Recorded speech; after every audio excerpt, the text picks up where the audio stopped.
Chennai tidal park சாலையில் ஏற்பட்ட பள்ளத்தை சரி செய்யும் பணி தொடர்ந்து நடைபெற்று வருகிறது.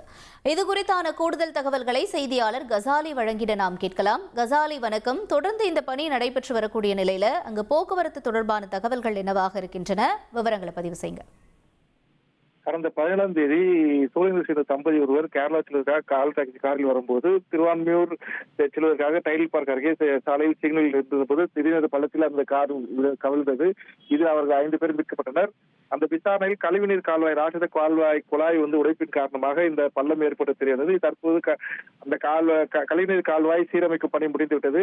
ஆனால் தொடர்ந்து 2 தினங்கள் மழை பெய்ததால் அந்த கால்வாய் பள்ளத்தை மூடும் பணிகள் சிரமம் ஏற்பட்டு மந்தம் ஏற்பட்டது. தற்போது 2 நாட்கள் மழை இல்லாததால் அந்த பள்ளத்தை சீரமைக்கும் பணியில் மணல்களை கொட்டி தற்போது சீரமைத்து வருகிறார்கள். இந்த பணி இன்று அல்லது நாளைக்குள் முடிந்த பிறகு அங்கு மீண்டும் பள்ளம் ஏற்படாத வகையில் தார் சாலைகள் அமைக்க உரிய நடவடிக்கை எடுக்கப்படும் என்று நெடுஞ்சாலைத்துறை அதிகாரிகள் தெரிவித்திருக்கிறார்கள்.